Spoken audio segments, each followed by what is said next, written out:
Hola, muy buenas tardes. Bienvenidas a esta ya séptima sesión, increíblemente, de este cursito de pensamiento crítico.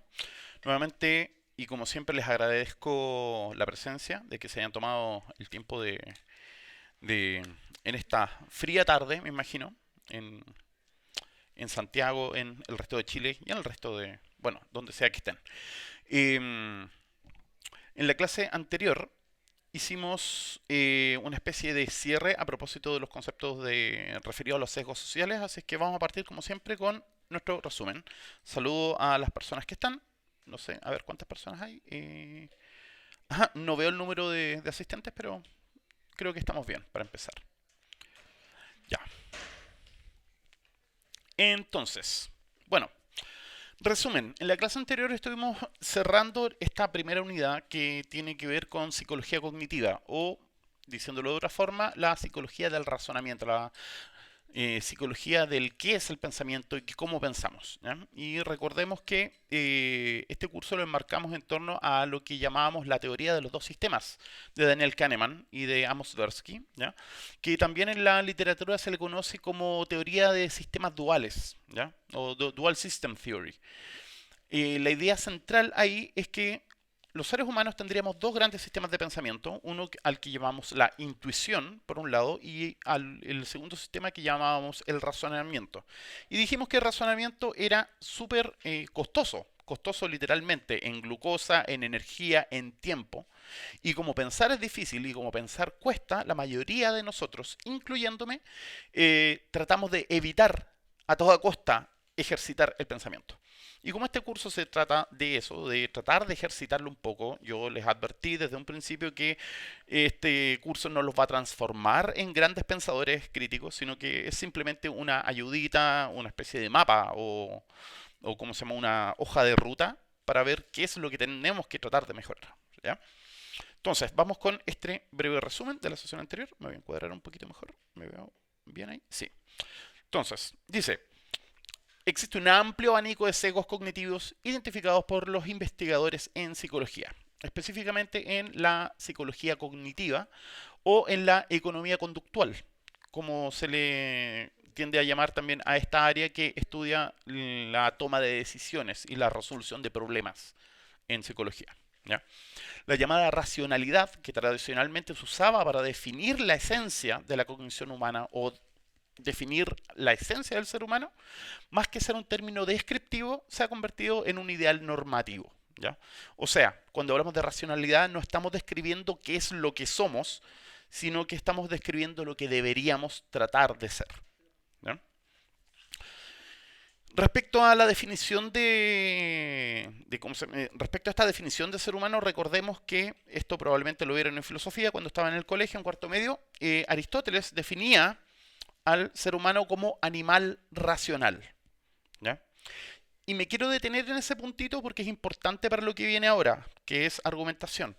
Recordemos que cuando uno argumenta, uno utiliza conceptos. Hemos hablado de que los conceptos serían estas estructuras de información abstractas que nosotros utilizamos para categorizar la realidad, para categorizar los elementos de la experiencia. Tenemos conceptos para objetos, tenemos conceptos para cosas, para animales, tenemos conceptos para propiedades, para las formas que tenemos para describir los objetos, las personas, los animales, etcétera. Tenemos conceptos para procesos también. Un proceso sería básicamente objetos interactuando en el tiempo y en el espacio, por decirlo de alguna forma. ¿Ya? Entonces, cuando vamos a discutir siempre utilizamos conceptos y esos conceptos son abstractos, pero entre personas, entre sujetos, esos conceptos difieren. Y nosotros nos damos cuenta de las diferencias que tenemos de esos conceptos cuando empezamos a definir las cosas, cuando hacemos definiciones. Entonces, quería volver muy brevemente sobre la definición aristotélica de ser humano como animal racional, porque Aristóteles fue también uno de los primeros que dijo qué era exactamente definir, qué es una definición. ¿Ya? Y la definición aristotélica, en este caso la definición de hombre como animal racional, también se entiende en términos de categorías. Se habla de un género próximo y de una diferencia específica. ¿Ya? Género próximo es cuál es la categoría o clase de cosas a las que algo pertenece. Entonces, la categoría o el género próximo del ser humano es animal. Los seres humanos somos animales. Y según Aristóteles, la diferencia específica es la racionalidad, el ser racional, el poseer logos. Logos es una palabra complejísima, podemos hablar de eso un ratito al final, si quieren, a propósito del concepto de logos o el concepto de razón en la filosofía griega, que es súper bonito y súper interesante, pero eso tirémoslo para el final. ¿Ya? Entonces, cuando decimos animal racional, estamos definiendo como género próximo y diferencia específica. Otra forma de definir es decir cuáles son las características que son necesarias y suficientes para que algo pertenezca a una categoría. ¿Ya? Tengamos eso en cuenta porque precisamente de lo que se trata la clase de hoy es definir qué es la argumentación. O sea, qué características son necesarias y suficientes para que un acto sea una argumentación. ¿Ya? Si hubiese que definir argumentación de otra forma, podría decirlo también preliminarmente que la argumentación es un acto de habla complejo destinado a la persuasión. Eso como primera gran definición. Pero, insisto, me estoy adelantando. Se supone que estoy haciendo el resumen de la clase anterior. ¿Ya? Dice acá, el pensamiento crítico aplicado usualmente se entiende y se estudia desde el punto de vista de la argumentación. O sea, cuando se habla de pensamiento crítico en las universidades, en las escuelas, en la academia, se le suele considerar como sinónimo de argumentación. Básicamente que pensar críticamente es argumentar bien. Y esa es una de las primeras distinciones que desde un principio yo les he dicho, no, pensamiento crítico no es solo argumentación, no es solo eso. Bueno, se tiende a asumir que pensar bien es evitar caer en sesgos cognitivos, del mismo modo que argumentar bien es evitar caer en falacias. Pero como hemos venido diciendo desde el principio, esta descripción o esta definición no es suficiente para entender qué es la argumentación y qué es el pensamiento crítico. ¿Ya? Es importante este paralelo entre pensamiento crítico y argumentación porque pensamiento, razonamiento lo entendemos como una actividad privada, como una actividad interna, como algo que uno hace dentro de su mente. Y la argumentación la entendemos como una actividad pública, esencialmente. Incluso uno podría decir que uno los podría definir, pensamiento crítico y argumentación, como cosas intercambiables. ¿Ya? Uno podría decir que pensar es argumentar para adentro o que argumentar es pensar hacia afuera. Eso.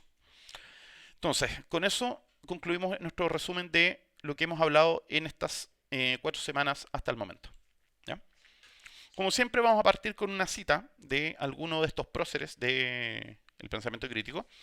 Cita, dice, el uso de la argumentación implica que se ha renunciado a recurrir solo a la fuerza, que se da valor a ganarse la adhesión del interlocutor mediante la persuasión razonada y que no se le considera como un objeto, sino que se apela a su libre criterio. Al recurrir a la argumentación, supone el establecimiento de una comunidad de mentes que, mientras esta comunidad dure, excluye el uso de la violencia. Eso lo dijo Chaim Perelman, un filósofo y estudioso de la argumentación, que es uno de los padres de la teoría argumentativa contemporánea.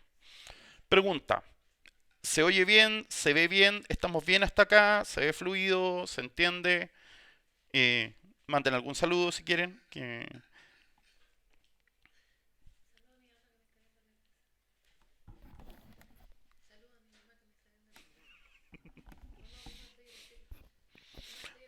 Hola, gracias Hugo, gracias por la confirmación. Ya, seguimos entonces con, con el contenido de hoy. Que a todo esto, esta es la primera parte de una breve introducción. Vamos a estar, yo creo que por lo menos un mes hablando de este tema. ¿Ya? Entonces, argumentación 101. Como siempre, voy leyendo y voy comentando a medida que avanzamos. ¿Ya? Uno de los fenómenos característicos de nuestro tiempo es lo que podemos llamar la democratización de la argumentación. De la misma forma en que la invención de la imprenta lentamente permitió acercar la lectura a todo el mundo, la aparición de Internet ha hecho que todo el mundo con acceso a ella pueda escribir y crear contenidos en distintos formatos, como blogs, videos en YouTube, redes sociales, etc. ¿Ya? Escribir y publicar y debatir opiniones públicamente no es un privilegio de la clase intelectual. ¿Ya? Me quiero detener un poquitito en esto. Esto es también historia universal, que en realidad se sabe que la historia universal que nos enseñaron en el colegio en realidad es historia europea con un poco de historia latinoamericana. ¿Ya? Em, Ustedes me imagino que recordarán cómo era la lógica de la transmisión del conocimiento antes de la invención de la imprenta. Si no, hago un breve resumen. Antes de que Gutenberg inventara la imprenta, los libros eran copiados a mano, usualmente por monjes, por sacerdotes, los copistas. ¿Ya?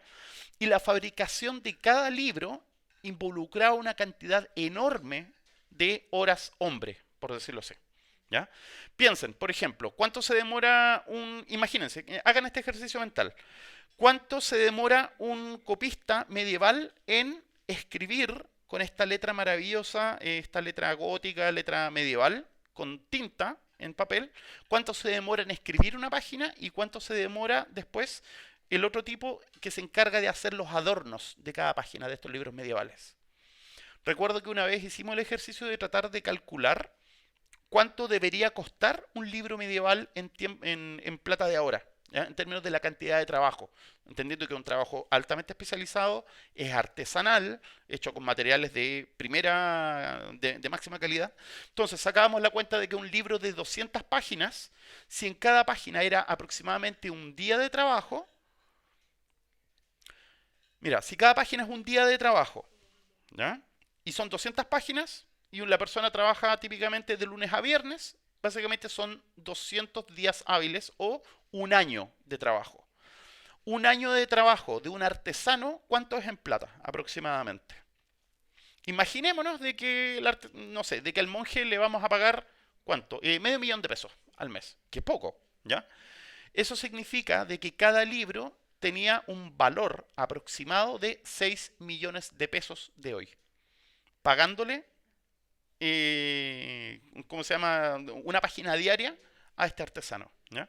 Entonces, como resultado, en la Edad Media, los libros eran sumamente escasos y eran sumamente valiosos. Y por lo mismo, las únicas personas que tenían acceso a libros, propiamente tal, eran los nobles, el clero, ¿ya?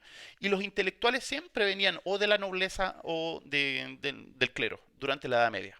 Cuando aparece la imprenta acelera, o sea, acelera y hace mucho más barata la producción de copias, de ejemplares de libros. Y por eso se dice que fue la invención de la imprenta la que produjo el Renacimiento. Es uno de los factores causales en este cambio de paradigma que marca el fin de la Edad Media y el comienzo de la época moderna. ¿Ya? Entonces, si la imprenta democratizó la lectura, lo que hizo Internet fue democratizar la escritura. Porque gracias a Internet cualquier persona puede, teniendo acceso a ella, escribir sus opiniones, debatir, etcétera. Entonces decimos de que hay una democratización de la escritura y además una democratización de la argumentación. Como dice acá, escribir, publicar y debatir opiniones públicamente no es un privilegio de la clase intelectual y ya no es actividad de curados en el bar, sino que es algo público a nivel nacional e internacional. Y los resultados de esta innovación son evidentes. Miren.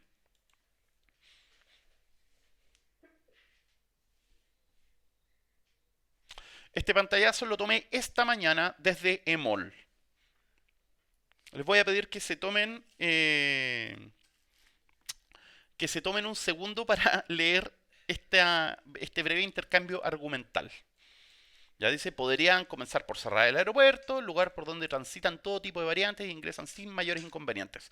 Acá se está discutiendo una noticia que es a propósito del manejo de la pandemia por parte del gobierno. Voy a invitar acá a alguien porque quiero que vean su cara. Eh, sí, no la leas en voz alta, eso sí. Solo, mira, lee ese intercambio. Tenemos tres interlocutores. Iván, Eduardo, me imagino Eduardo Coque y Edoli. No sé quién es Edoli. ¿Ya? Esto es un ejemplo solamente. Ya, mira, el único lugar donde se controlan son los aeropuertos. ¿Ya? Entonces yo me imagino que está abogando de que los aeropuertos no hay que cerrarlos, hay que mantenerlos abiertos porque es el único lugar donde se controla. Dice, preocúpate de los miles. Ya, ya, ya, ya. Si las A la contaran, las fecha van expulsé. 30.000 personas Ya. Ahí estarían. y si Ah, las controlaran, los expulsaran a la no les permitiesen entrar, estarían claritos como siempre los molestosos de los derechos humanos. ya, a Deficiente ver, autoridad ¿en de la qué momento autonomía, los órdenes pasamos consumar y toda la perfección. ¿En qué momento pasamos los derechos humanos? A ver, espérate, ¿en qué momento pasamos de...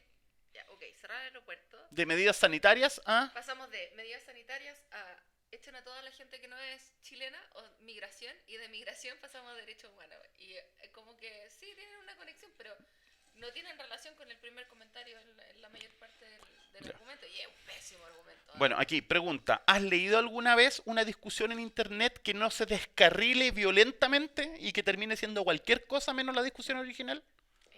Bueno, no, y de hecho soy las personas que Yo- suelen generar ese tipo de discusiones en eh, Twitter. estamos en Twitter, sí. Bueno, yo participo mucho en Twitter. Hay gente que le pasa esto mismo en Sí, el Facebook. otro día hablando con los salubristas, Sí. si que se puede considerar una persona que no es médico salubrista, y ahí terminamos fundando una sociedad de aquellas personas de los que no somos salubristas. Bueno, eso. Y eso, A eso me vaya. refería con la democratización de la argumentación. Básicamente estamos en este pantano de opiniones en el que todo el mundo cree que tiene la razón, todo el mundo cree que su punto de vista es el correcto, todo el mundo cree de que las personas que no están de acuerdo son estúpidas, son idiotas, etcétera. ¿Y mis ¿Ya? derechos humanos? Bien. Entonces, me imagino que solo con ese pantallazo ya se imaginan por qué aprender argumentación y aprender pensamiento crítico es importante para la convivencia, para el funcionamiento de nuestra democracia, para un montón de cosas. Tanto en el nivel familiar, en el nivel de las conversaciones de almuerzo el fin de semana, al nivel de las políticas públicas, la política nacional, los debates presidenciales o no presidenciales, etcétera. ¿Ya? Definiendo, dice acá, argumentar, al igual que el concepto de crítica, no significa polemizar, discutir o discrepar, incluso aunque la palabra se utiliza con frecuencia en ese contexto, con esa idea de que argumentar es básicamente pelear. ¿Ya?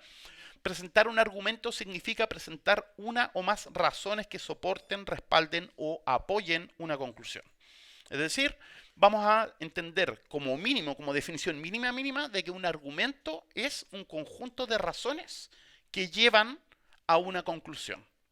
O una conclusión que está apoyada por razones o premisas. ¿Ya? Esa va a ser la definición mínima con la que vamos a funcionar en este contexto. Por lo mismo, podemos considerar que la argumentación es un razonamiento expresado públicamente a través del lenguaje. O sea, la argumentación es un tipo de acto de habla, con el objetivo de convencer a los demás o de tomar una decisión en conjunto. Recordemos de que, y ya vamos a hablar de eso, argumentación no se reduce exclusivamente al tratar de hacer cambiar de opinión a otra persona. ¿Ya? Si bien las diferencias de opinión es un tipo de desacuerdo, pero no es el único. ¿Ya? La mayoría de las definiciones de argumentación involucran ejemplos de enunciados hablados o escritos emitidos con el propósito de resolver un desacuerdo. Y solo recientemente se ha enfocado la atención sobre la argumentación como una actividad situada e interactiva entre dos personas. Parece que hay dos grandes supuestos a la hora de entender qué es la argumentación.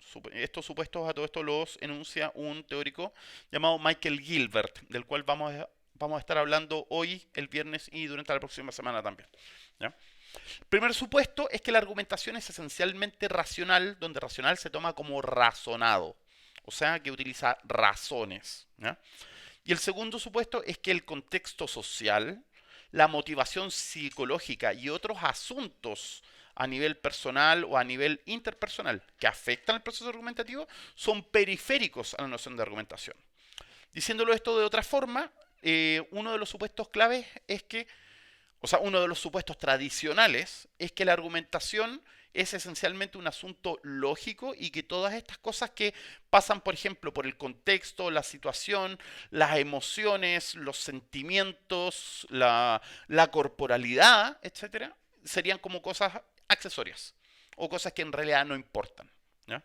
Y esos son supuestos que vamos a echar abajo. ¿Ya?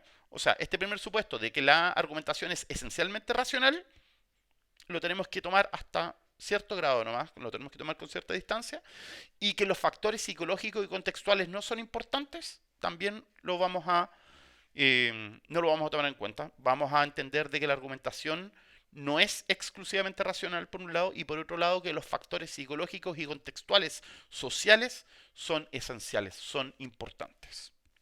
¿Bien? ¿Estamos bien hasta acá? Espero que sí. Supongo que sí. Miren, estas son las tres primeras acepciones de la definición de argumentos según el maldito diccionario de la RAE. Digo maldito porque es el diccionario que nos ha hecho pasar rabia a todos los que vemos pasapalabra, ¿cierto? Que se invoca a la RAE como la autoridad definitiva, siendo que un diccionario no es la autoridad definitiva en el uso del lenguaje. El lenguaje es algo vivo, es algo dinámico, es algo que cambia y es algo que es diferente en distintos lugares, porque el lenguaje es básicamente una manifestación de una cultura y las culturas, primero, cambian en el tiempo y dos, también cambian según el lugar. ¿Ya? Entonces, habiendo hecho ese disclaimer de que las definiciones de diccionario no son una buena guía para absolutamente nada, excepto para el pasapalabra, quizás es el único uso que, o sea, como diccionario general, ¿ya? No estoy diciendo que los diccionarios sean malos, estoy diciendo de que, por ejemplo, si uno va a argumentar en filosofía, las definiciones debieran ser de diccionario filosófico, de enciclopedia filosófica. Y lo mismo también con la definición de conceptos en cualquier área del conocimiento. ¿Ya? Uno no va a justificarse utilizando definiciones del diccionario de la RAE o del SOPENA o de cualquier diccionario de estos ¿cómo se llama? De biblioteca casera. ¿Ya? Sino que uno debería utilizar conceptos especializados en los cuales existe un consenso de los expertos en esa área. ¿Ya? Habiendo dicho eso, y fijándonos solo en la primera acepción, dice, razonamiento que se emplea para probar o demostrar una proposición o para convencer a alguien de aquello que se afirma o se niega. ¿Ya? Esta definición presupone el para qué sirve la argumentación. ¿Qué creen ustedes o qué deducen ustedes a partir de esa definición que está ahí? Los leo. Los leo mientras me hago un cafecito. Permiso.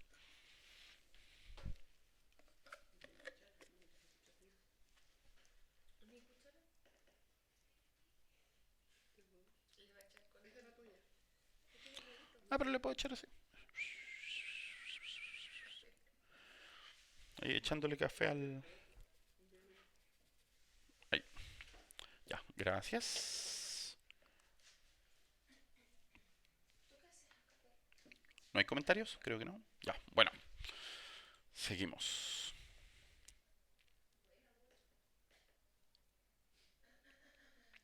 Exacto, de hecho, muy bien la observación que estás haciendo. Entender la argumentación como una herramienta de validación.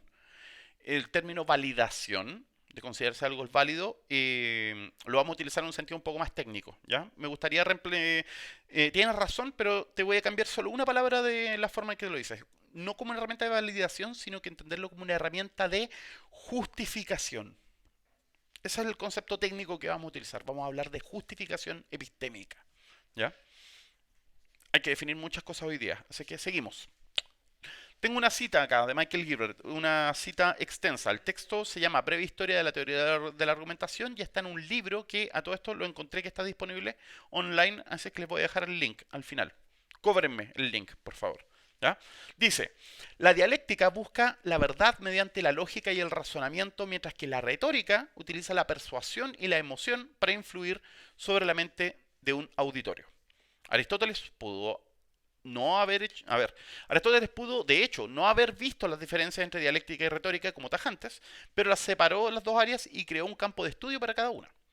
La distinción ha tenido un impacto profundo sobre la historia de la lógica y la argumentación y ha sido el fundamento para lo que a veces se le llama la dicotomía convencer-persuadir. Acá convencer se entiende como convencer racionalmente versus persuadir emocionalmente. ¿Ya? De acuerdo con esta distinción, convencer es usar la razón, la dialéctica y la lógica, mientras que persuadir es apoyarse en la emoción, el prejuicio y el lenguaje. De la mano con esa distinción va la separación de la retórica por Aristóteles en tres áreas: logos, ethos y pathos. ¿ya? Logos, que tiene que ver con la estructura, con la lógica. Ethos, con las costumbres, con las personas. Y pathos, tiene que ver con la emocionalidad, con los sentimientos, ¿ya?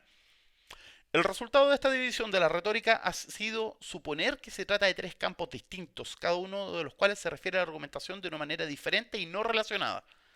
Así fue que se desarrollaron tres áreas distintas, virtualmente independientes entre sí. Spoiler, Michael Gilbert lo que propone es precisamente el volver a unir estas tres disciplinas, ¿ya? El volver a entender la argumentación como algo que implica el uso de razones y el uso de lógica, pero también considerar esenciales factores a nivel personal, como por ejemplo las ideas, las creencias, las motivaciones, los deseos, ¿ya? Y también factores emocionales, cosas como nuestras esperanzas, nuestros miedos, nuestras alegrías, etcétera, dentro de la argumentación. Y por eso es que vamos a hacer una distinción entre funciones de la argumentación, pero también entre tipos de lógica que vamos a aplicar en el estudio de la argumentación, ¿ya? Tenemos dos funciones, a propósito de la pregunta que les hice respecto a cuáles serían las funciones de la argumentación a propósito de la definición de la RAE. Vamos a llamar primeramente función epistémica a el construir conocimientos, evaluar supuestos o creencias previas y despejar la incertidumbre, ¿ya? La función epistémica tiene que ver esencialmente con tratar de acercarse, de aproximarse a la verdad y de resolver problemas de forma colaborativa. Problemas para los que no hay soluciones claras, ¿ya? O sea, la función epistémica es guiar la acción y la construcción de conocimiento. Tiene que ver con la creación de conocimiento. Y ojo que decimos construir, utilizando literalmente esta metáfora de que conocimiento es algo que se construye desde arriba, desde abajo hacia arriba y utilizando elementos, ¿ya? Que pueden ser ladrillos, cemento, piedra, fierro, etcétera, ¿ya? Y siguiendo con la metáfora de la construcción del conocimiento, tenemos que entender de que las partes que están arriba de nuestro conocimiento, las partes de alto nivel, solo van a ser sólidas en la medida que los cimientos que pongamos en nuestra construcción sean sólidos, ¿ya? O sea, cuando hablamos de construcción de conocimiento, tal como señala nuestra amiga acá, estamos hablando de el ámbito de la justificación. El justificar conocimiento implica examinar sobre qué supuesto, sobre qué base uno está partiendo para hacer, ¿cómo se llama? Para construir conocimiento, para hacer suposiciones, para resolver problemas, etcétera, ¿ya? Y solo teniendo, y solo teniendo salvada esa función, teniendo en cuenta la función epistémica, es que deberíamos fijarnos en la segunda función, que es la función dialéctica, que tiene que ver con el convencer o persuadir a otro sobre la verdad o falsedad de una proposición, o convencer a otro sobre si una acción o un plan es adecuado o es equivocado, es inadecuado, ¿ya? O sea, entender argumentación solo en términos dialécticos es reducir la argumentación a una función que es como superficial, ¿ya? Y en este curso vamos a entender la argumentación como una herramienta de justificación en la función epistémica, en la construcción de conocimiento. Y por eso es que no podemos hablar de argumentación sin hablar de epistemología todo el rato, ¿ya? O, diciéndolo de otra forma y parafraseando a Kant, la argumentación sin epistemología es vacía y la epistemología sin argumentación es ciega. Estoy parafraseando a Kant. No me mires con esa... No, es que me pegaron una mirada así como que ¿de dónde sacaste te sacaste de la axila el ejemplo ese? No. Estoy parafraseando a Immanuel Kant en la crítica de la razón pura, ¿ya? Dice, explicar y comprender no son la misma cosa. No son necesarios ni suficientes la explicación y la comprensión para poder convencer y persuadir, ¿ya? Y ojo, cuando digo de que explicar y comprender no son necesarios ni suficientes para convencer y persuadir, estoy siendo súper explícito en este punto. Una persona puede ser persuasiva, puede convencer a la gente sin ser capaz de entender o de explicar bien. Y estoy pensando en gente como Salfate, estoy pensando en gente como el Dr. File, estoy pensando en los charlatanes en general, que pueden convencer y pueden persuadir a la gente en la tele sin tener una comprensión o sin ser capaces de explicar de forma satisfactoria los fenómenos de los que están hablando. Y lo trágico es que pasa al revés a veces también. Los expertos que son capaces de explicar y comprender un fenómeno complejo, muchas veces son incapaces de convencer y persuadir a su público. Y esto lo hemos visto especialmente estos últimos meses o estos últimos 2 años en el marco del manejo de la pandemia y de la comunicación del riesgo a la población, que ha costado un mundo que la gente entienda cómo cuidarse y por qué tiene que cuidarse, ¿cierto?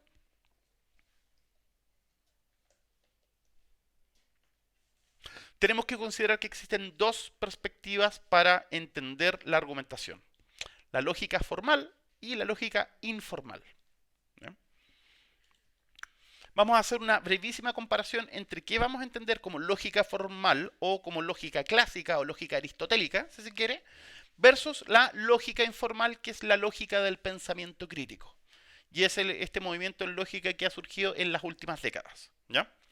Respecto a qué estudia la lógica formal estudia argumentos deductivos, esencialmente. Estudia razonamientos estructurados expresados en un lenguaje formal. ¿Ya? Cuando digo lenguaje formal, el ejemplo más clásico de lógica formal es el llamado silogismo. Y el ejemplo clásico que todos los profesores de filosofía utilizamos para explicar el silogismo en lógica formal es el clásico: todos los hombres son mortales. Sócrates es mortal. No, Sócrates es hombre. Conclusión: Sócrates es mortal. Sigo que todo A es B y todo B es C. Estoy diciendo que todo A necesariamente es C. ¿Ya? O sea, yo puedo llenar ahí esas variables A, B y C, las puedo llenar con cualquier cosa y el argumento va a ser deductivamente válido. ¿Ya? La validez es que un razonamiento respete las normas y los principios de la lógica. ¿Ya? Eso es lo que vamos a entender como validez. Un razonamiento es válido cuando está bien de acuerdo a la lógica y es inválido cuando comete algún error lógico de acuerdo a estas mismas leyes y principios. ¿Ya? No vamos a hablar mucho de lógica en este curso, a todo esto. Se me olvidó hacerles esa advertencia preliminar. ¿Ya? Bueno, en oposición a eso, la lógica informal estudia los argumentos en la vida cotidiana. Argumentos expresados con lenguaje natural por hablantes concretos. ¿Ya? No en un limbo en el cielo platónico de las ideas, ¿ya? Y de la abstracción, sino que la lógica informal se ocupa de la argumentación cotidiana, por decirlo así. ¿Ya? O sea, del cómo las personas realmente discutimos, nos ponemos de acuerdo, nos peleamos, nos reconciliamos, resolvemos problemas, tomamos decisiones, etcétera. ¿Ya? Ese es el ámbito de estudio de la lógica informal, lo concreto y no lo abstracto. ¿Ya?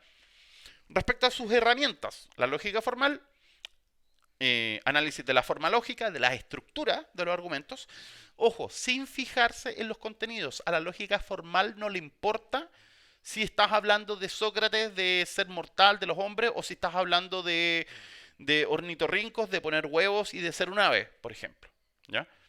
A la lógica formal no le importa el contenido, solo le importa la estructura. ¿Ya? En la lógica informal se evalúa la estructura, pero también se evalúa el contenido de los argumentos. ¿Ya?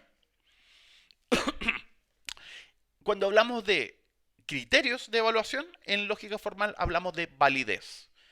Como analizamos solamente la fórmula lógica, cuando la fórmula está bien formada de acuerdo a estas leyes, principios, axiomas de la lógica, decimos que un argumento es formalmente válido. Pero cuando hablamos de lógica informal, y que es lo que vamos a utilizar nosotros para evaluar argumentos a lo largo de este curso, no evaluamos solamente la validez, sino que vamos a hablar de la solidez de un argumento. Y vamos a definir esto. De hecho, si pueden, si están, no sé si están tomando apuntes, me imagino, deberían estar tomando apuntes. Este apunte tómenlo con lápiz rojo, con la letra más grande que puedan hacer.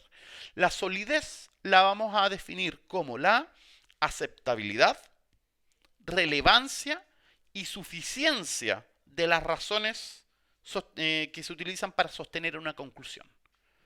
O, en lógica informal, vamos a decir que un argumento es sólido cuando sus premisas son aceptables, relevantes y suficientes. ¿Estamos claros con eso? es probablemente una de las ideas más importantes de las que vamos a hablar hoy, el concepto de solidez en lógica informal. Ya. Quinto, contexto. La lógica informal, como ya debería quedar claro a partir de lo que hemos dicho, el contexto de la lógica informal es un contexto que es estático, es idealizado, es abstracto. Mientras que el contexto de la lógica informal es dinámico y es real. O sea, el contexto cognitivo, el contexto personal e interpersonal, las relaciones sociales, las relaciones políticas, los sentimientos, los deseos, las creencias, las intenciones, los valores de cada persona son importantes en este contexto, en el contexto de la lógica informal. Y ojo que cuando hablamos de valores, precisamente estamos hablando de ética, ¿no? Y por lo mismo, como yo les dije, no hay argumentación sin epistemología, también debo decir, no hay argumentación sin una ética argumentativa, ¿ya? O sea, argumentar bien no es solo una cosa de seguir las reglas, sino que tiene que ver también con el cultivo de ciertas virtudes, el tener ciertos valores relacionados al contexto de el desacuerdo y ¿cómo se llama? Y la resolución de conflictos, la resolución de desacuerdos, ¿ya?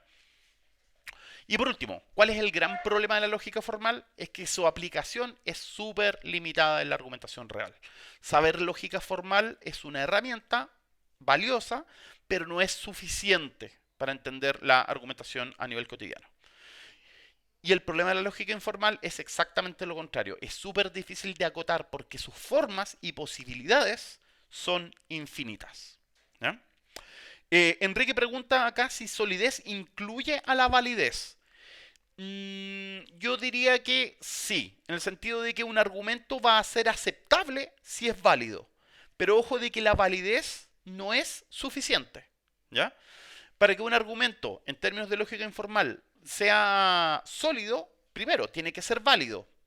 O sea, tiene que ser aceptable, no tiene que tener contradicciones, errores o falsedades. Además, tiene que ser relevante, o sea, las razones que uno está utilizando tienen que ser relevantes, tienen que ir directamente al punto que se está discutiendo, en vez de irse por las ramas para otros lados, como vimos en el ejemplo de la discusión en ese diario al principio. Fíjense de que se estaba discutiendo una cosa y empezaron a salir cosas irrelevantes en la discusión. Y además tienen que ser suficientes. Suficiencia en este contexto significa que las razones que uno ha dado tienen que tener el peso suficiente como para garantizar que la conclusión sea verdadera o por lo menos que la conclusión sea confiable, que sea altamente probable, ¿ya? Eso. Gracias ¿cómo se llama? Por la acotación, Enrique, ¿ya? Seguimos, entonces. Argumentación y conceptos. Recuerden que esta es la clase introductoria, solo estamos definiendo cosas, no vamos a hablar de tipos de argumento o no vamos a hablar de estructuras de argumento todavía. Solo estamos haciendo definiciones preliminares, ¿eh? Dice, la palabra crítica viene del verbo griego krinein, ¿ya? De hecho, anécdota, de ese verbo krinein también viene la palabra crisis, ¿ya? Krinein en griego significa analizar, separar un todo en sus partes, ¿ya? Básicamente, tu krinein es cortar algo, separar algo, ¿ya? Como tomar un pollo y trozarlo en sus partes, filetear el fenómeno. Eso es krinein, ¿ya? La crítica es el ejercicio de la razón, es la capacidad de comprender y juzgar un fenómeno a partir del análisis. Recuerden que analizar es separar un todo en sus partes constituyentes, ¿ya? El pensamiento crítico implica una evaluación racional, imparcial y honesta, no solo del objeto del análisis, no solo del el problema que estamos pensando o la idea que estamos elaborando, sino que también de las condiciones en las que el análisis se lleva a cabo, el contexto del fenómeno y la evaluación de los conceptos, supuestos y creencias que están detrás del análisis. O sea, diciéndolo de otra forma, un análisis puede ser sumamente correcto, pero puede ser correcto dentro de un contexto determinado y teniendo en cuenta los conceptos o las definiciones determinadas dentro de ese contexto, ¿ya? Un ejemplo, ejemplos hay muchos. Por ejemplo, una discusión en política puede llegar a buen puerto si, por ejemplo, una persona de izquierda y una persona de derecha definen justicia de una manera distinta, ¿no? O por ejemplo, puede, no sé, un médico con un... ¿Qué puede ser? Un médico con un político estar de acuerdo respecto a lo que es evidencia, ¿ya?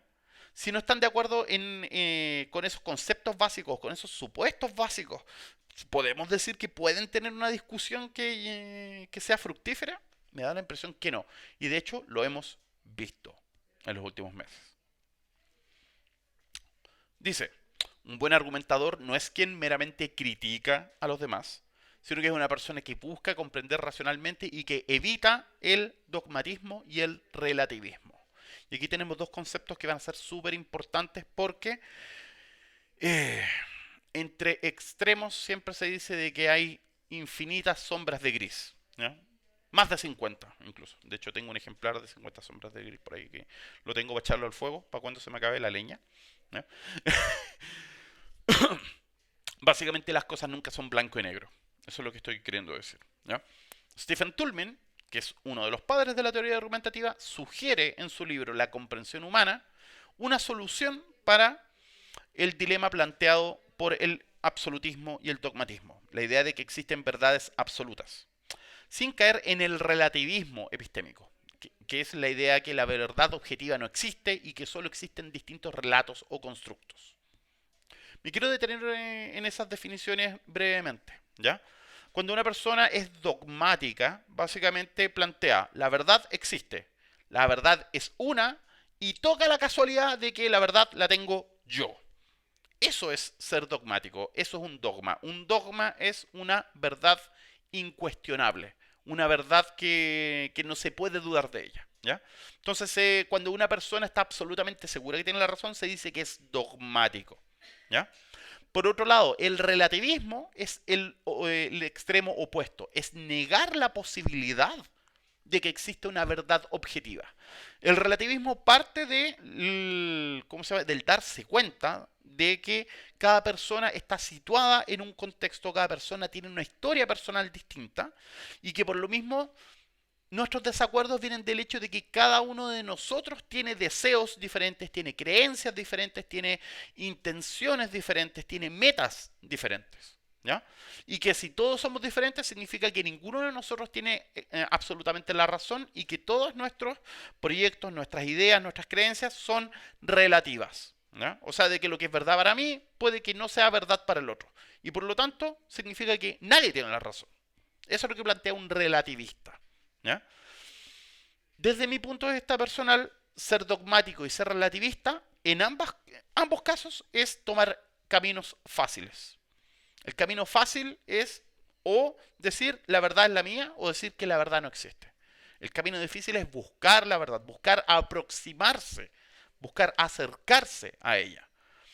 Eso es algo que planteaba un filósofo austriaco llamado Karl Popper, del cual vamos a hablar pasado mañana, el día viernes. Vamos a hablar un poquitito sobre Karl Popper, ¿ya? Dice acá, según Toulmin, los conceptos evolucionan de manera similar a las especies biológicas, por variación y selección. Los conceptos más sensatos, ¿ya? De hecho, en teoría de la argumentación se habla del soundness. Soundness sería algo así como sensatez, ¿ya? Los conceptos más sensatos deberían persistir y reemplazar a los preconceptos o prejuicios, ¿ya? O sea, una de las funciones de la argumentación, según Toulmin, es precisamente la construcción de mejor conocimiento y uno construye mejor conocimiento refinando, ajustando los conceptos que uno domina, los conceptos que uno utiliza en una discusión o en una teoría, en una idea, etcétera, ¿ya? Haciendo raya para la suma de esto, los conceptos evolucionan. El concepto de fuerza, por ejemplo, en física, o el concepto de masa, o el concepto de roce, son conceptos que existían en la filosofía de los antiguos griegos, pero que han ido siendo refinados cada vez más. Y de hecho, cada vez de que una teoría va teniendo más evidencia y habiendo más discusión, etcétera, las teorías van refinando sus conceptos también, ¿ya? Y por eso cada concepto, tanto en filosofía como en las humanidades en general, así como en las ciencias, los conceptos tienen una historia. Y es importante tener en cuenta la historicidad de los conceptos para entender que ningún concepto es una verdad absoluta. Ninguna idea es una verdad absoluta, ¿ya? Y que tenemos algo así como un cambio, una evolución, ¿ya? Y cuando decimos de que los más sensatos deberían persistir y reemplazar a los anteriores, igual es una visión súper optimista del progreso científico. Resulta que podemos entender que el progreso de la ciencia o el progreso del conocimiento no necesariamente es un progreso infinito hacia arriba, ¿ya?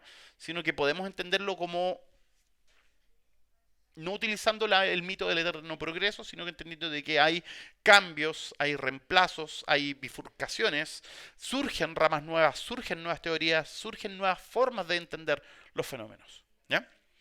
Pero a mí, a grosso modo, la metáfora de la evolución para entender el conocimiento igual me parece que está bien por el momento.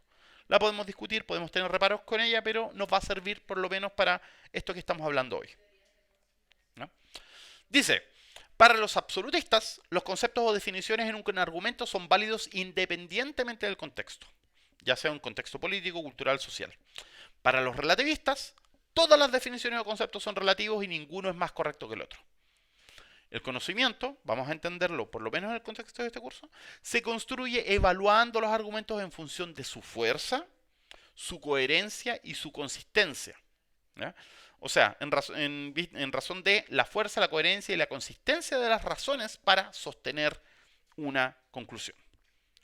Por ende, es sumamente importante e indispensable identificar correctamente los conceptos clave en una discusión y la construcción de una definición compartida entre quienes discuten basada en la mejor evidencia disponible. Sin esta base epistémica, sin esta base de conocimiento común, la argumentación es un ejercicio inútil, es un diálogo de sordos. Si no entendemos los conceptos clave de una manera que sea compartida, solo y si no estamos dispuestos, digamos, a refinar, a mejorar esos conceptos, probablemente la discusión no nos va a llevar a ninguna parte, ¿ya? Entonces, como una de las metas o uno de los usos, una de las cosas que hacen a la argumentación útil es precisamente esta, que nos permite poner en juego distintas concepciones, distintas definiciones, distintos conceptos de el fenómeno o el asunto que estamos considerando, ¿ya? Y por eso, esto se los cuento a partir de mi breve experiencia como jurado de debate, ¿ya?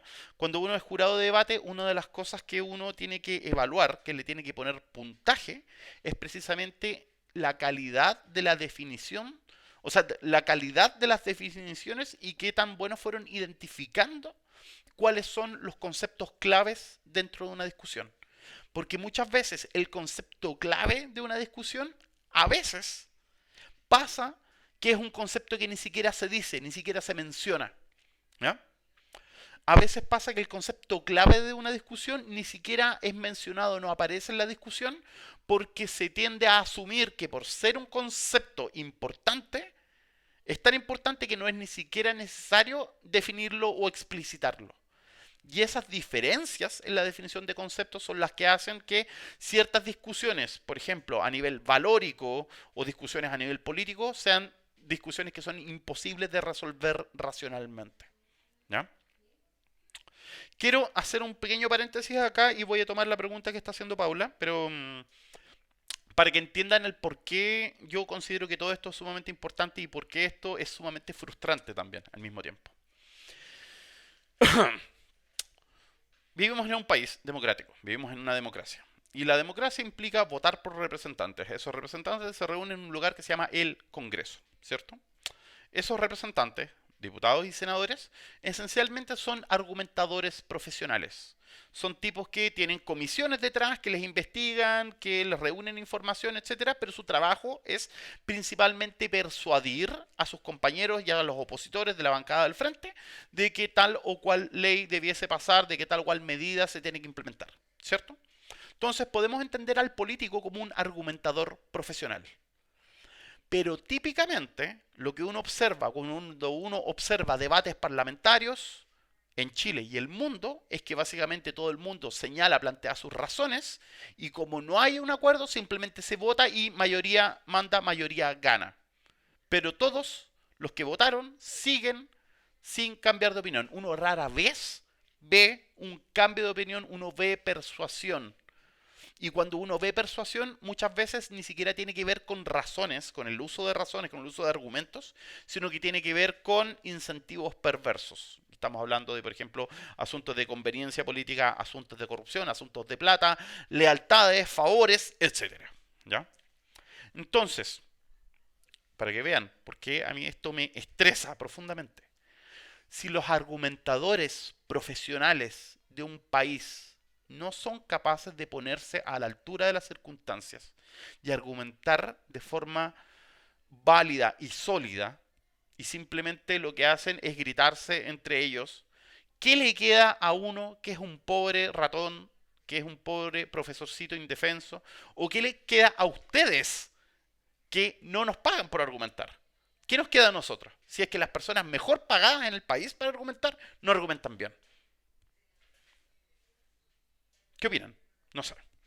Pregunta, dice, profe, ¿cómo evitar el argumento reactivo? Me sucede mucho y siempre cuando lo utilizo me equivoco. Si puedes definir a qué te refieres con argumento reactivo, porque a lo mejor no lo estoy entendiendo de la misma forma.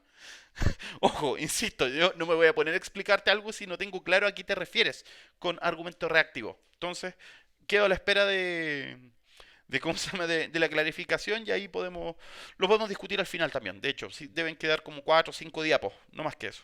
¿Ya? Me encanta esta viñeta de acá, porque precisamente tiene que ver con todo lo que hemos discutido hasta el momento. Tenemos a Mafalda acá, que podríamos decir que Mafalda es una argumentadora experta.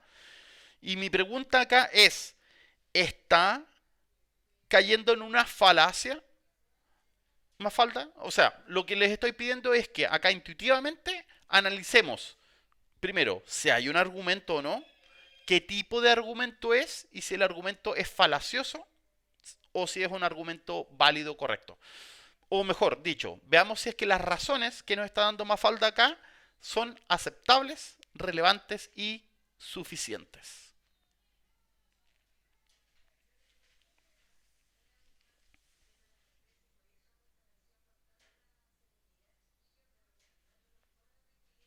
Permiso. Los leo en el chat.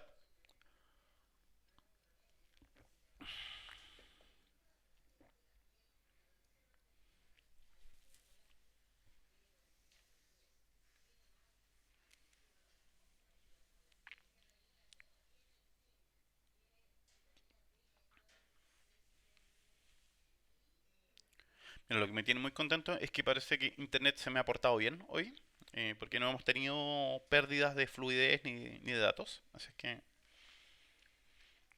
bien.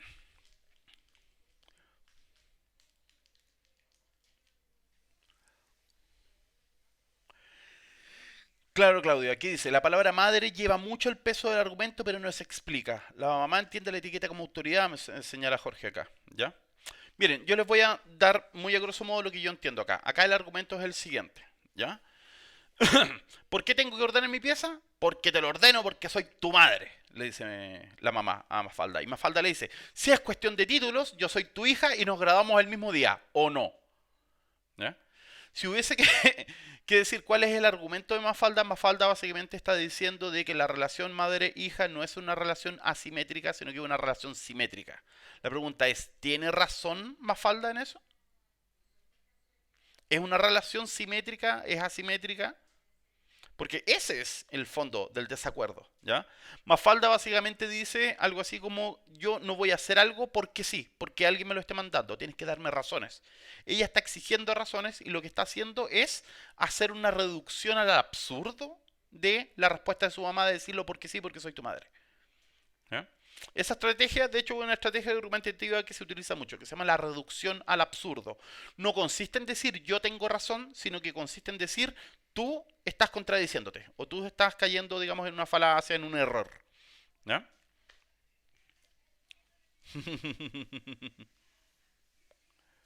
Claro, eh, podemos decir de que está relativizando la autoridad en este caso. ¿Ya? Eso como breve ejercicio. A lo largo de estas semanas, vamos a ver un montón de tipos de argumentos distintos y ejemplos y estrategias y esquemas, estructuras argumentativas. ¿Ya? Pero lo vamos a dejar para más adelante. Entonces voy a pasar a la siguiente diapo. Dice, Esto es un breve recordatorio a propósito de pensamiento crítico, ya como para empezar a cerrar este tema de la argumentación. ¿Ya? Richard Paul y Linda Elder son un matrimonio de investigadores, creo que son canadienses, no estoy seguro, ¿ya? Y ellos elaboraron una lista de lo que ellos llaman las preguntas críticas. Esto es sumamente importante como herramienta precisamente a la hora de argumentar. Dice, Paul y Elder plantean que en la construcción y evaluación de argumentos es esencial evaluar la calidad del razonamiento y proponen una serie de criterios o estándares universales, los que se pueden evaluar por medio del uso de lo que ellos van a llamar las preguntas críticas. Preguntas críticas no en el sentido de que sean preguntas mala leche o preguntas mala onda, ¿ya? Sino que son preguntas que permiten analizar de mejor manera un problema, ¿ya? Las preguntas de claridad.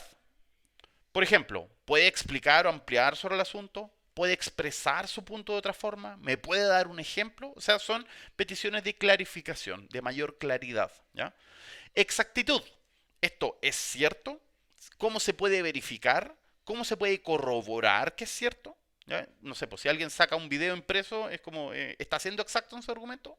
No. Básicamente, exactitud es pedir evidencia. ¿Ya? Y claridad tiene que ver con la forma, ¿ya? Exactitud tiene que ver con el fondo, con el material, ¿ya? Precisión. Puede ofrecer más detalles, puede ser más específico, ¿ya? Recuerden que hay que ser lo más preciso posible cuando uno está ofreciendo ejemplos o ofreciendo un argumento, ¿ya?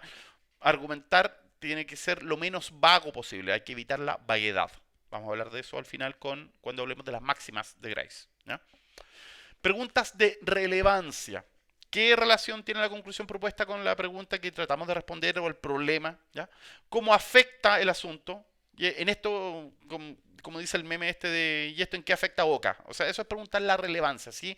De lo que estamos hablando, si la evidencia que estamos aportando, si los puntos que estamos haciendo tienen relación directa con el problema que se está discutiendo, con el argumento que se está presentando. ¿Ya? Preguntas de profundidad. ¿En qué medida la respuesta contesta la pregunta en toda su complejidad? ¿Ya? O sea, lo opuesto a la profundidad en este caso sería la superficialidad, así como lo opuesto de la relevancia sería la irrelevancia. ¿Ya? Dice, profundidad, ¿en qué medida la respuesta contesta la pregunta en toda su complejidad? ¿En qué medida considera todos los problemas del asunto? ¿Atiende la respuesta a los aspectos más importantes y significativos? ¿Se tiene en cuenta todas las variables importantes en juego? ¿Ya? Pero último, amplitud. Dice, ¿habrá que considerar otra perspectiva? ¿Habrá otra forma de examinar la situación? ¿Desde qué punto de vista, no, desde un punto de vista contrario, qué habría que considerar? Esto de la amplitud es sumamente importante precisamente a pito de lo que hablamos la semana pasada cuando hablábamos del pensamiento de grupo. Recuerden que cuando se produce este pensamiento de grupo, este pensamiento tribal, y cuando hay incentivos para que todos dentro de una comunidad, dentro de un grupo social, y este grupo social puede ser dentro de una familia, dentro de un curso, dentro de una empresa, dentro de un partido político, dentro de un país incluso, ¿ya? Cuando existen incentivos para que todos pensemos igual, precisamente los caminos, las alternativas se cierran y quedamos como los caballos mirando solo hacia adelante, ¿ya? Entonces, para evitar esa pérdida de perspectiva, tenemos que considerar qué tan amplia es qué tan amplio es nuestro punto de vista, qué tan amplia es nuestra perspectiva, ¿ya? Lo contrario de la amplitud en este caso sería ser cerrado, tener un punto de vista estrecho. Y por último, lógica. ¿Se desprende realmente la conclusión de lo que se dijo, de las premisas que se presentaron? ¿Se sigue la conclusión a partir de las premisas? ¿Y el argumento es coherente? ¿Por qué? ¿Ya? Estas preguntas que están acá son preguntas críticas que permiten evaluar la calidad de un razonamiento. ¿Ya? A veces la conclusión puede ser persuasiva precisamente porque confirma lo que nosotros ya creemos. ¿Ya? Entonces recuerden de que no hay que, en este contexto por lo menos que estamos hablando de pensamiento crítico, si bien es importante comprender las razones que pueda tener una persona relacionadas con su intuición y con su emocionalidad, o sea, el sistema 1 es relevante para entender el contexto, cuando hablamos de evaluar racionalmente la información, tenemos que, teniendo en cuenta de que están esos factores del sistema 1, tenemos que concentrarnos en qué tal es la calidad del funcionamiento del sistema 2. Y siempre tenemos que ser cuidadosos con el funcionamiento del sistema 2 porque ya sabemos que lo utilizamos lo menos posible y que típicamente tendemos a utilizar heurísticos y que estos heurísticos nos pueden llevar a sesgos, a distorsiones y nos pueden sabotear completamente la resolución del problema o la llegada a un acuerdo, ¿no? O sea, todo lo que he dicho hasta el momento básicamente se podría resumir en la idea de que argumentación y pensamiento son dos caras de la misma moneda, en el sentido que la argumentación es una actividad pública, mientras que el pensamiento es una actividad cognitiva, individual. O repitiendo el eslogan, argumentar es pensar hacia afuera, pensar es argumentar hacia adentro. Son en cierta forma intercambiables, son las dos caras de la misma moneda. ¿Ya?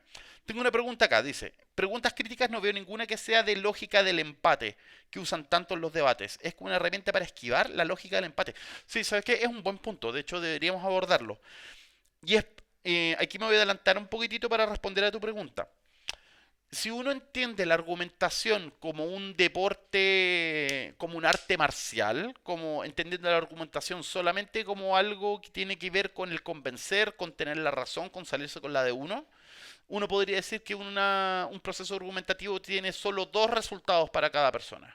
O ganas o pierdes, ¿cierto? Si entendemos la lógica de la argumentación no solo en estos términos dialécticos del persuadir, del convencer, del derrotar al adversario, sino que lo entendemos como construcción de conocimiento, tenemos cuatro soluciones posibles. ¿Ya? Primero, o yo sostengo el punto original, porque recuerden, todo argumento es una controversia, es un desacuerdo sobre un punto. Típicamente en un debate, el debate se enuncia como una pregunta. ¿Debemos legalizar, ponte tú, la eutanasia? ¿Ya? Entonces, la persona que dice que sí va a defender la postura que sí, la persona que dice que no, dice que no. Si es que la persona que dice que sí logra convencer, logra persuadir, ganó. Primera opción. Segunda opción, ¿logró persuadir, logró ganar?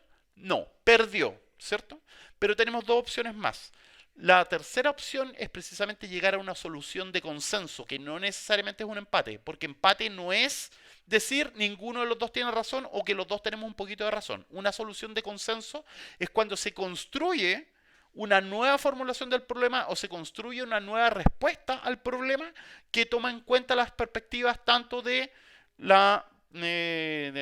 quienes están a favor como de quienes están en contra, o de los que tienen una posición y los que tienen la posición contraria. ¿Ya? Entonces, es construir una solución nueva en la cual en la que ambos no sostienen su posición original, sino que ambos cambian de opinión y llegan a un acuerdo. Y también tenemos la cuarta posibilidad, que es simplemente a lo largo del debate darse cuenta, los conceptos que tenemos son inadecuados, la evidencia que tenemos es insuficiente y nuestra conclusión va a ser suspender el juicio y volver a la pizarra, porque tenemos que volver a investigar, tenemos que volver a tratar de entender el problema que tenemos entre manos. ¿Ya? Entonces, en un debate de verdad, o sea, un debate integral y no solo un debate competitivo, los resultados son: se afirma, se niega, o mejor dicho, se gana o se pierde, pero además tenemos una solución de consenso y además tenemos una no solución, es decir, se suspende el juicio porque nos faltan pruebas, nos faltan datos, etcétera. Y si se fijan, precisamente pareciera ser que lo importante en un proceso argumentativo, en un proceso deliberativo, es tratar de construir el mejor conocimiento posible y por lo mismo deberíamos tratar de aspirar a llegar a soluciones de consenso en los que ambas partes concuerden en que se encontró la mejor solución, la mejor respuesta, o bien que no se encontró y que es necesario seguir investigando y que es necesario seguir trabajando para mejorar los conceptos, las ideas, las teorías, las explicaciones que tenemos. Muchas gracias por la pregunta. Ahora, esto como resumen a propósito del concepto de pensamiento crítico. Recuerden que cuando partimos en la primera clase dimos una definición de cuál era el pensador crítico ideal, ¿cierto? Vamos a resumir esos estándares de pensamiento con esta pequeña lista de chequeo acá y que están directamente relacionadas también con las preguntas críticas. ¿Ya? Estándares. Una buena argumentación, un buen pensamiento, un buen razonamiento. Estándar número 1, claridad. Es comprensible, el significado se entiende. Segundo, veracidad. Libre de errores o distorsiones, verdadero. Tercero, precisión. Exacto hasta el nivel necesario de detalle. Luego, relevante, relacionado con el asunto que se está evaluando, que se está tratando de resolver. Profundidad, conteniendo complejidades e interrelaciones, en el sentido que las soluciones facilistas, las soluciones simples usualmente siempre son ilusiones, son cuentos chinos, es humo. ¿Ya? Las cosas nunca, por lo general los problemas nunca tienen una solución fácil y simple. O, diciéndolo de otra forma, las cosas siempre son más complejas de lo que parecen. ¿Ya? Amplitud y diversidad. Engloba múltiples puntos de vista, toma en cuenta distintas perspectivas. ¿Ya? Lógica, las partes tienen sentido juntas, no hay contradicciones, no hay errores lógicos. ¿Ya? O sea, básicamente estamos hablando de un pensamiento que es válido en el sentido lógico, formal. ¿Ya? Además, importancia, enfocado en lo importante, no trivial, no distrae, que no se distrae con tonteras, con detalles, que no se va por las ramas, sino que va al punto. Y por último, justicia e imparcialidad. Básicamente un pensamiento que no está para el servicio personal o unilateral, o que no está para favorecerse a uno o a favorecer a su grupo de interés, ¿ya? Sino que precisamente que sea imparcial, que sea justo, que tome en cuenta no solo las perspectivas, sino que también los deseos, los intereses, las metas de todos. ¿Ok? Y por último, creo que con esto voy a ir cerrando. Estas máximas de Grice son 4 principios que Grice, que es un filósofo del lenguaje, enunció en 1975 como las máximas o principios que deberían operar en cualquier interacción comunicativa, en cualquier diálogo, en cualquier conversación. Cuando uno trata de comunicarse, uno debería respetar estas 4 máximas, según Grice. La primera dice, de cantidad, que la contribución tenga tanta información como se requiera, que la contribución no tenga más información de la que se requiera. O sea, cuando uno va a argumentar, la información que uno tiene que entregar tiene que ser la justa y la necesaria. Muy poca información no es suficiente para tomar una decisión, para resolver un problema. Demasiada información confunde. ¿Ya? Demasiada información recarga, pues, nos puede llevar por caminos irrelevantes, nos puede sacar del punto que estamos tratando de resolver. Entonces, máxima de cantidad, lo justo y lo necesario. ¿Ya? Segundo, calidad. No afirmar lo que se crea falso y no afirmar nada de lo que no se tenga pruebas suficientes. O sea, básicamente esto se podría resumir en 2 grandes ideas. Uno, no mentir. Y 2, no carrilear. O sea, no tratar de vender humo, no afirmar como verdadero cosas sobre las que no se tiene evidencia, sobre las que no se tienen pruebas. ¿Ya? Tercero, máxima de relación o de relevancia. Que lo que se diga sea relevante y oportuno. Relevante, que esté relacionado directamente con el problema que se está resolviendo, y oportuno, no antes y no después, sino que en el momento que sea necesario sacar a la luz la información o entregar la información. Y por último, la máxima de modo. Evitar expresarse oscuramente, evitar la ambigüedad. Hay que ser directo y asertivo, y además hay que ser breve y ordenado. Esa pura máxima de ahí, si uno la trata de respetar cuando uno escribe trabajos en la U, yo les aseguro que les garantiza una mejor nota, porque si hay, sobre todo en el mundo de las humanidades y el mundo de la filosofía, si hay algo que es espantosamente una pésima costumbre, es el escribir en difícil y escribir en largo cosas que se podrían decir de manera mucho más directa y mucho más simple y más ordenada. ¿Ya? Porque, por lo menos en mi disciplina, no sé en las de ustedes, usualmente se suele confundir la oscuridad y la dificultad con la profundidad. ¿Ya? Entonces, algunas personas, para parecer profundas, utilizan un lenguaje que es deliberadamente complicado y complejo, porque dentro de sus cabecitas, mientras menos gente los entiendan, supuestamente más inteligente y más elevado es el contenido que están entregando. Y eso, viejo, yo creo que si uno no es capaz de explicar algo de forma clara, breve y ordenada, uno no entiende eso de lo que uno está hablando. y por eso esto no aparece acá, pero esto es algo que yo creo firmemente, la mejor forma de aprender un contenido, la mejor forma de aprender una idea, una teoría, es teniendo que prepararse para explicársela a una persona que no sabe. Si eres capaz de explicarlo bien, significa que lo entendiste. ¿Ya? Entonces, por eso, como estrategia de aprendizaje y como estrategia de estudio, prepárense no para responder una prueba, preparen el material como si tuviesen que dar una clase sobre el material. Eso les va a garantizar, yo se los firmo, les va a garantizar que van a entender mucho mejor el material que están tratando de estudiar, que están preparando. ¿Ya?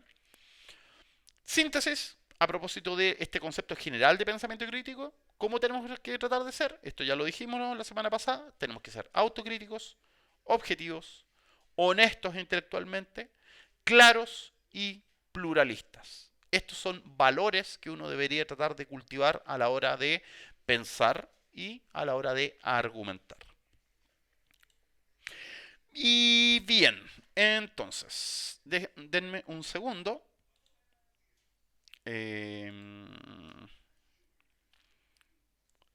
Ay, ¿dónde estás? Acá, creo que aquí. Eso, muy bien, ahí. Bueno, con eso doy por terminada la sesión de hoy y nos podemos tomar unos minutitos para la discusión. ¿Ya? No sé si tienen alguna observación, alguna pregunta o algo que haya quedado así como en el tintero o algo que no se entendió bien en la exposición. Los leo. Tenemos el chat ahora en pantalla. Recuerden que esto está en YouTube. O sea, esto está siendo transmitido en vivo vía Twitch, pero además los registros de las clases quedan almacenados en YouTube y hay una lista que se puede compartir, que la pueden compartir en redes sociales también, etcétera. Y al final de cada video en YouTube también hay un link para si alguien quiere, no sé, ustedes saben, ¿no? Entonces, ahora sí le voy a poner endulzante a mi café que me lo estaba tomando amargo. Pregunta, ¿qué les pareció? ¿Les ha parecido interesante? ¿Les ha parecido útil esto? Recuerden que esto es solo el comienzo, estamos recién comenzando. ¿Ya? Y recuerden que nos queda por lo menos un mes para hablar de argumentación y después de eso vamos a hablar un poquitito de epistemología y vamos a hablar de ética, vamos a profundizar en eso. Antes de terminar el... Pero por lo menos les garantizo de que es mínimo un mes de argumentación como segundo módulo. ¿Ya?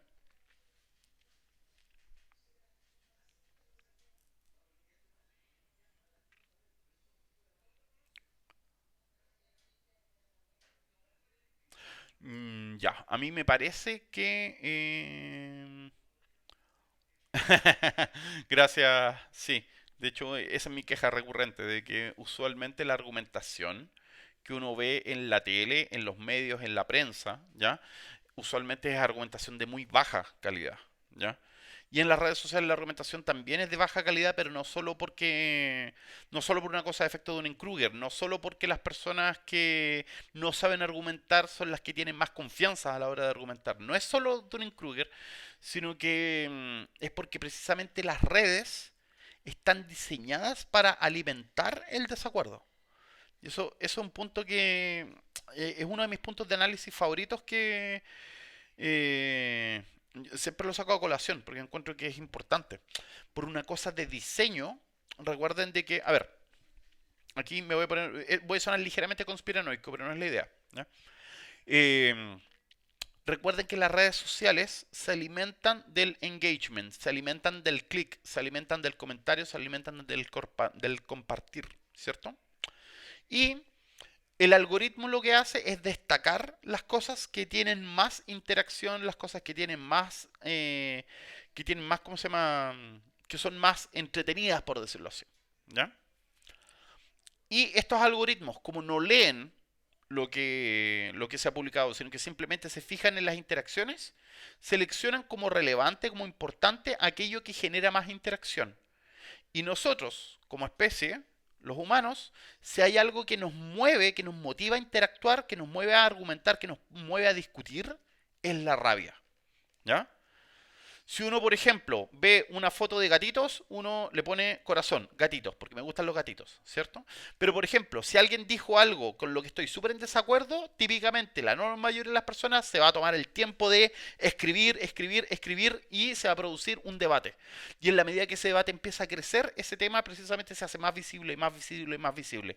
Entonces, ¿es sorprendente acaso de que en Twitter, en Facebook, en YouTube las cosas que tienen más visitas, que tienen más visibilidad, son precisamente las polémicas y no los aportes? Entonces, cuando yo les decía al principio de la clase de que Internet vino a democratizar la argumentación, no estoy diciendo que la haya democratizado en un sentido positivo. En el sentido de que esa democratización no es solamente, o sea, no tiene que ver, o sea, esa democratización es que hay un mayor acceso a argumentar.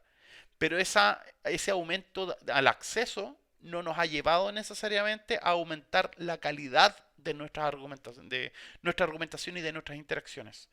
Sino que por el contrario, yo creo que la sensación que tiene todo el mundo es que la calidad de las interacciones argumentativas se ha empobrecido notoriamente en las últimas décadas. ¿Ya? Yo no creo que se haya empobrecido, yo creo que siempre ha sido pobre. Lo que pasa es que ahora es más transparente, es más claro que el nivel de nuestras discusiones es pobre, es deficiente, penca. Perdón, si me perdonan la informalidad. ¿Ya? De hecho, eso de que estos libertarios sean tan populares son precisamente los libertarios los que se ufanan de que destruyen con lógica y argumentos a sus interlocutores. Esa retórica la encuentro que es sumamente nociva, es nefasta, es dañina para la convivencia y es dañina para la construcción de conocimiento. O sea, en el fondo con esos tipos uno no aprende nada.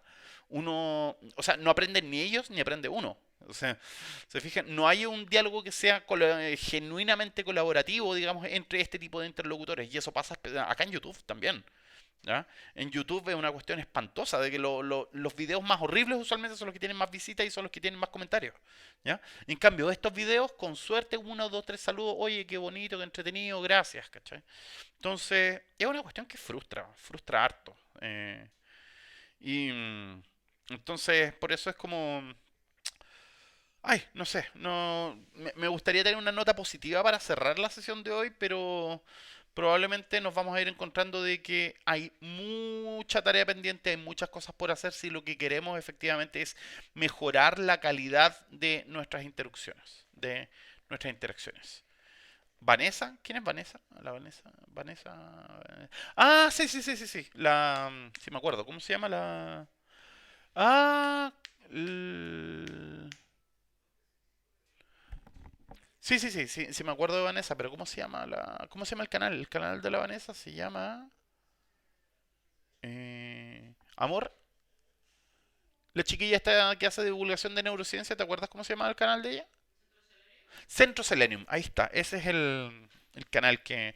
Sí, ella trata de hacer divulgación basada en evidencia y la pasa pésimo porque se le tiran encima ¿cómo se llama? Todo tipo de conspiranoicos y gente tonta de todo tipo, sí.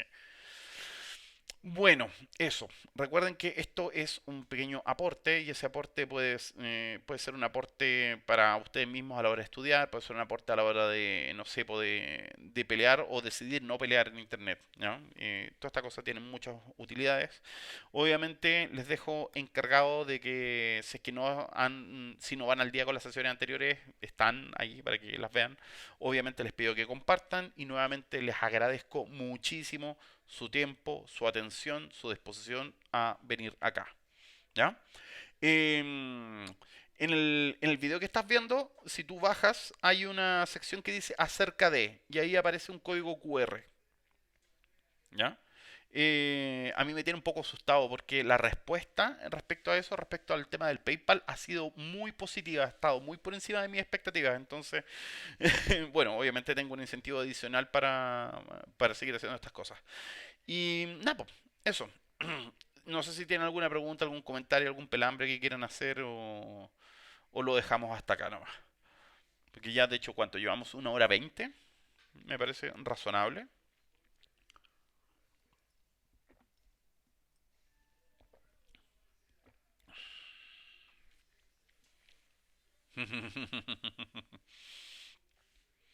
Claro, sí. Onda, podría ponerme como meta de instalar una antena de internet satelital acá, así onda, para transmitir en 4K con un computador más potente. Así.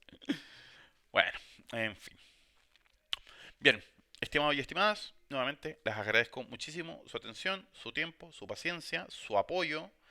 Y recuerden que el apoyo más importante que le pueden dar a esta iniciativa es precisamente discutiendo estas cosas, llevándolas a la práctica y obviamente compartiendo este material que se está haciendo, como dicen por ahí, en la medida de lo posible. ¿Ya? A mí me gusta este gesto, me gusta. A ver, ¿cómo era? Era así. Ay, no. Ah, no me sale, no me sale. Ahí. Ese es mi gesto. Ya. Un abrazo y recuerden, pasado mañana seguimos introducción a la argumentación parte 2. ¿Ya? Vamos a hablar de tipos de inferencia, vamos a hablar de inferencia deductiva, inductiva, abductiva, las distintas lógicas que están detrás de eso y vamos a hablar también de estructuras de argumentos, de cómo se encadenan las premisas para llegar a una conclusión. Tenemos argumentos que son lineales, multi, etcétera. ¿Ya? Gracias, buenas noches y que lo disfruten.